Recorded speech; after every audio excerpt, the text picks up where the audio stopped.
నీవుంటే నాకు చాలయ్యా అంటున్నాం, కానీ అసలు యేసుప్రభువును మనం కలిగి ఉన్నామా?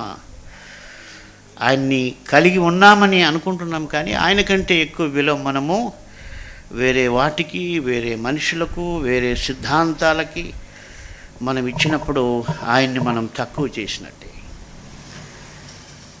దేవుడు సమూయేలుతో మాట్లాడుతూ ఏమన్నాడంటే, నీ కొడుకుల్ని నాకంటే ఎక్కువగా నువ్వు చూసావన్నాడు.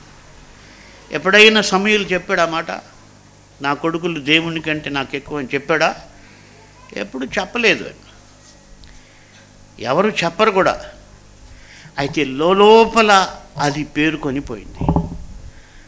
వాళ్ళు తప్పు చేస్తున్న వాళ్ళని గద్దించకుండా దేవుని కంటే ఎక్కువగా వాళ్ళని చూశాడు. దేవుడు అంటే గౌరవం లేదంటే గౌరవం ఉంది. ఆయన గొప్ప ప్రవక్త, మంచి భక్తుడు.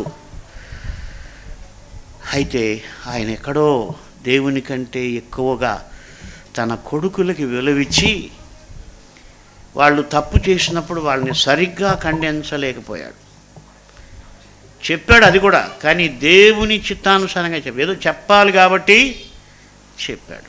అయితే నాకు ఆశ్చర్యం ఏంటంటే దేవుడు దాన్ని కౌంట్ చేశాడు. ఏం చేశాడంటే, నీవు నీ కొడుకులను నాకంటే ఎక్కువగా చూశావు అన్నాడు.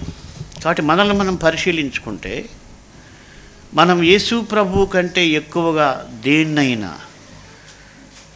ఏ విషయాన్నైనా, ఏ వస్తువునైనా, ఏ వ్యాపకాన్నైనా మనం ఎక్కువ చేస్తున్నామేమో అని మనల్ని మనం పరిశీలించుకోవాలి. ఎందుకంటే మహాభక్తులు అలా చేశారు.